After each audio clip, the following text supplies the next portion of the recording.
My girlfriend laughed in front of my friends and said, "He's cute for now, but I'm going to marry someone rich." I said, "Makes sense." The next week I accepted a job in another state, broke the lease, and packed my things. When she came home to an empty apartment, and a forwarded photo of my new office view.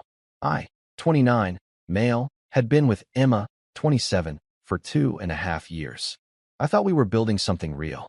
We had moved into a nice 2-bedroom apartment in Denver 6 months earlier, split the rent 50-50, talked about long-term plans in the vague way couples do when they are not quite ready to propose, but not looking for exits either.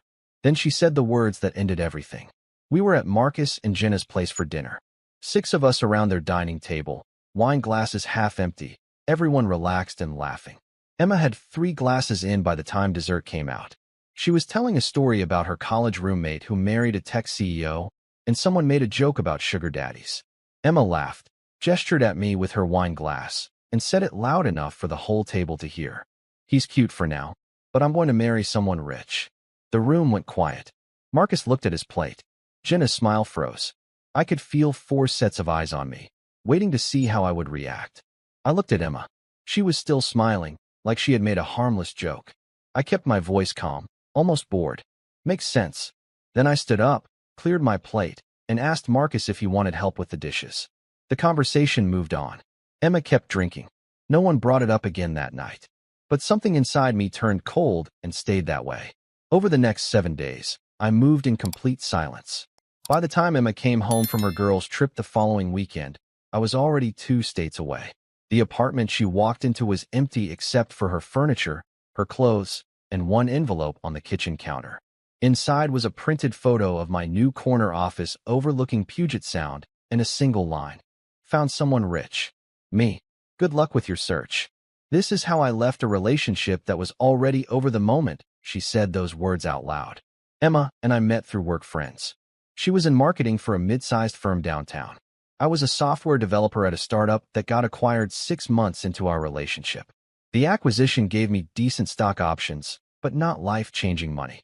I still lived carefully, drove a 7-year-old Honda, cooked at home most nights, saved aggressively.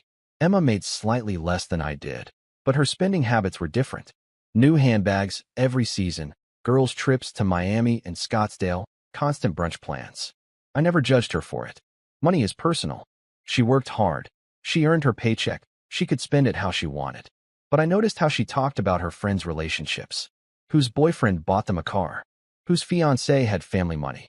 Whose husband was a surgeon. It was never overt, just little comments. Can you imagine having that kind of security? Or, "I wish we could travel like that."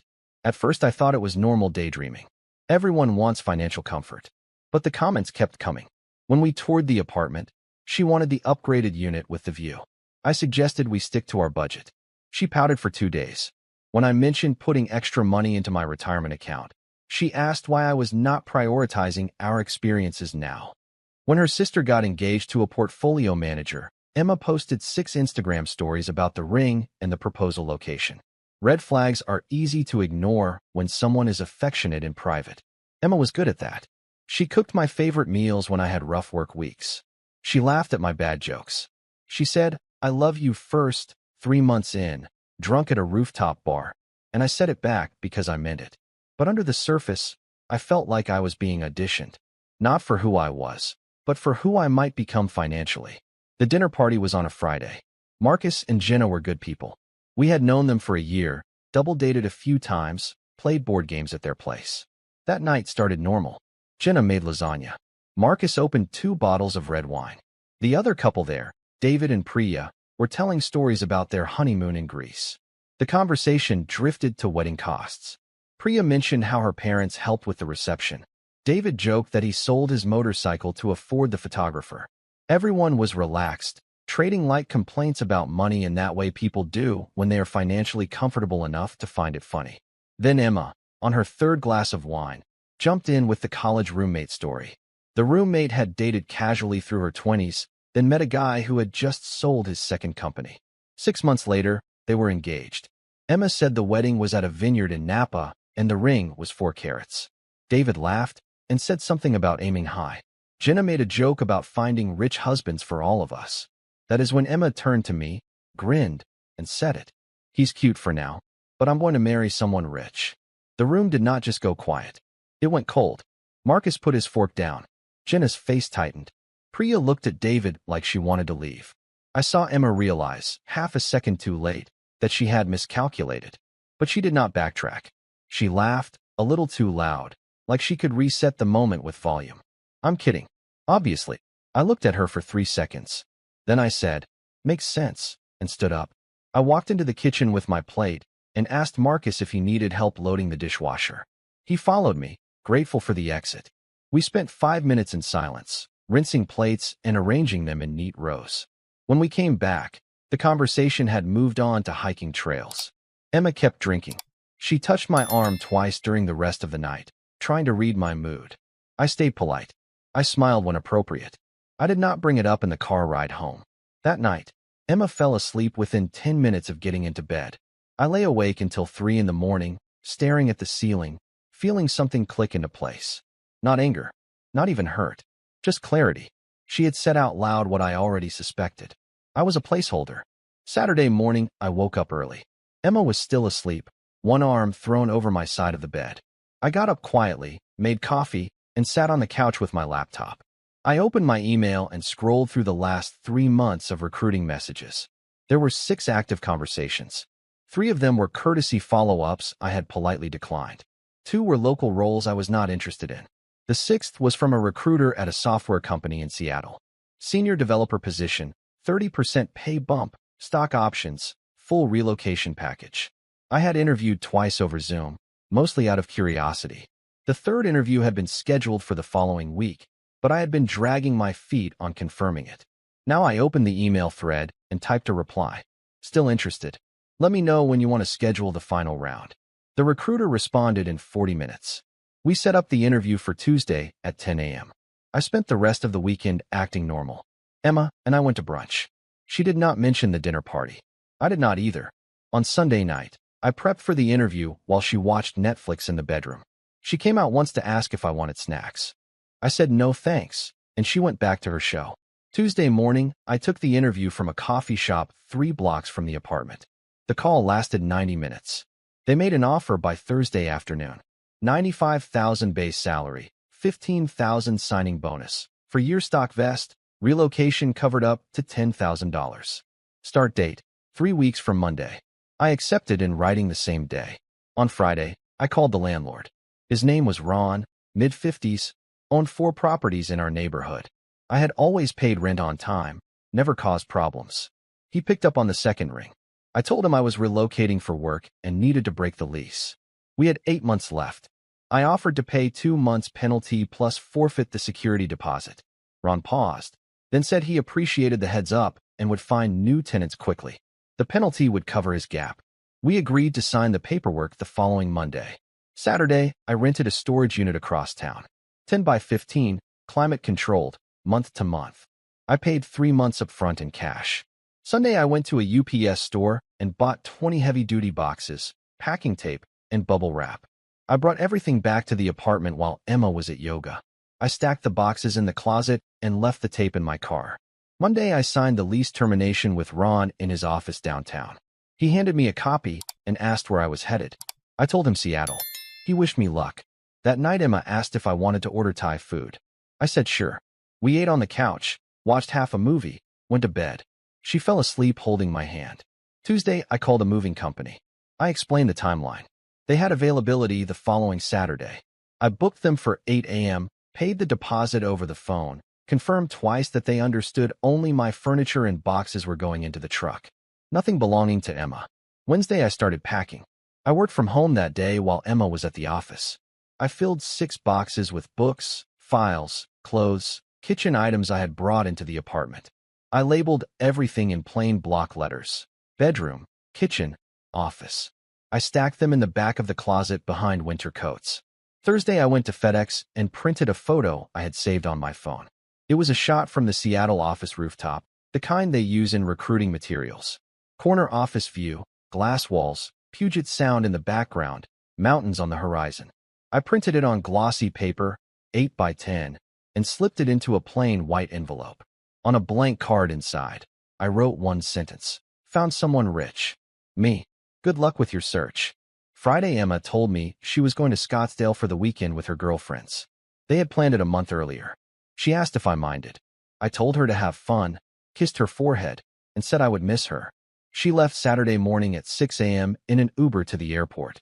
At 7:45, the movers arrived. The crew was 3 guys in navy blue shirts. I had labeled everything clearly. They took one walk through the apartment, confirmed which furniture was mine, and started loading. By 9:30, the couch I had bought, the desk, my bed frame, nightstand, bookshelves, dresser, kitchen table, and all 20 boxes were in the truck. I walked through the apartment one last time. Emma's stuff was everywhere. Her dresser, her vanity, her jewelry stand, her shoes in neat rows by the door. The TV was hers. The coffee table was hers. I left it all exactly as it was.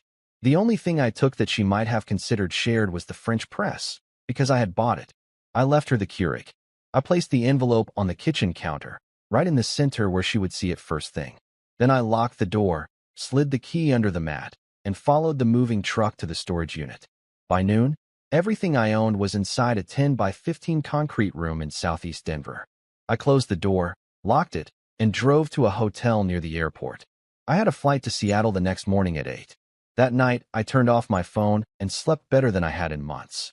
Emma called 16 times on Sunday. I did not answer. I was at 35,000 feet when the first voicemail came through. I did not listen to it until I landed in Seattle. Her voice was frantic. "Jake, where are you? The apartment is empty. Your stuff is gone. What the hell is going on? Call me back right now." The second voicemail came 10 minutes later. "This is not funny. Did we get robbed? Why is your furniture gone? I'm calling the landlord." The third one was angrier. "Ron said you broke the lease. You moved out. Without telling me. Are you serious right now?" The fourth one was crying. "Please just call me. I don't understand. We can talk about this. Whatever I did, I'm sorry. Just call me." I did not call her back. Instead, I texted once, at 3 p.m. Seattle time. "You said you were going to marry someone rich. I decided to become that for myself. Good luck finding what you were looking for." Then I blocked her number. By Monday night, the fallout hit the group chat. Jenna texted me first, private message. "Emma is losing it. She showed up at our place this morning crying. Said you left without warning. What happened?" I replied simply. "She told me at your dinner party that I was cute for now, but she was going to marry someone rich." I took her seriously. Jenna did not respond for an hour. Then, oh my God, I thought she was just drunk. She was. Drunk people tell the truth. Jenna sent a screenshot 20 minutes later. It was from a group chat Emma had with her girlfriends, a message from 3 months earlier. Emma had written, "Jake is great, but I'm not trying to live in a mid-tier apartment forever. My college roommate's husband just bought her a Tesla. I want that life." Jenna added, "I found this because Priya is in that group chat too. She sent it to me after Emma called her this morning trying to get your new number. Priya said Emma has been saying stuff like this for months." I saved the screenshot but did not respond. There was nothing left to say. Tuesday I started my new job. The office was everything the photo promised. Glass walls, open floor plan, coffee bar on every floor, catered lunches on Wednesdays. My team lead introduced me to 15 people in the first hour. Everyone was friendly. No one asked about my personal life. I found an apartment in Capitol Hill that afternoon. 1 bedroom, 10th floor, view of the city. I signed the lease the same week and moved in the following Saturday. The movers brought my furniture up from storage. I unpacked slowly, hung photos, set up my desk by the window. It felt like starting over. It felt like freedom. Emma kept trying. She created new Instagram accounts to message me. She sent emails. She asked Marcus and Jenna to forward messages. Every message was some variation of the same thing. She did not mean it. She was drunk. She loved me. She wanted to fix things.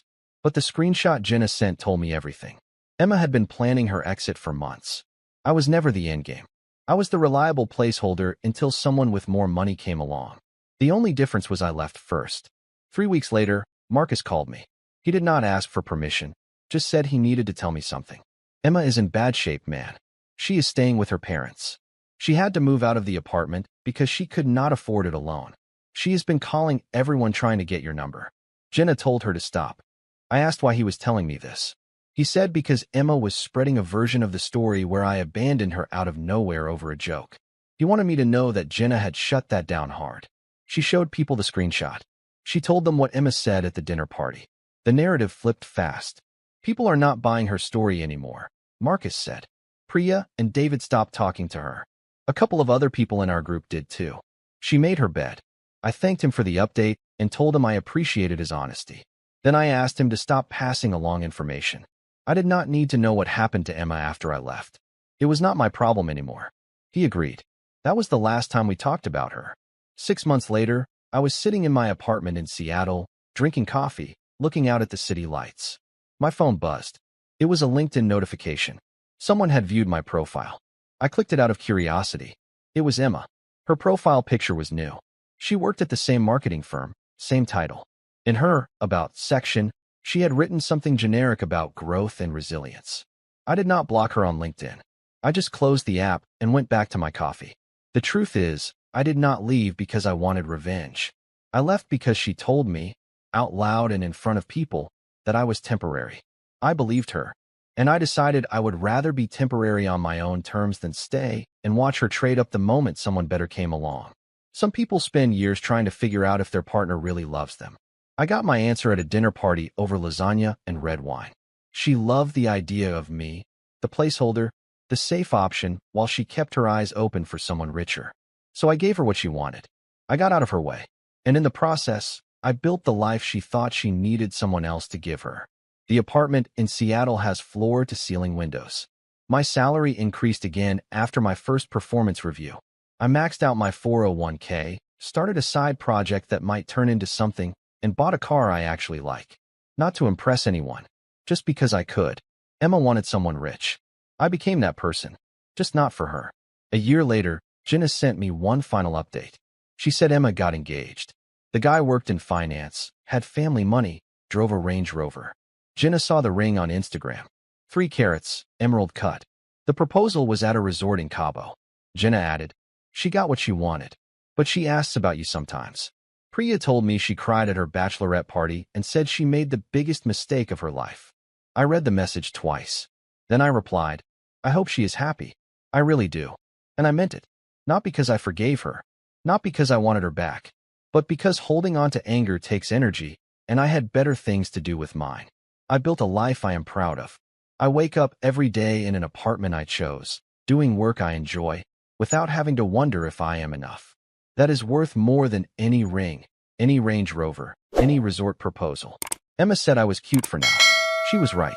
I was temporary. But so was she. The difference is, I knew when to leave.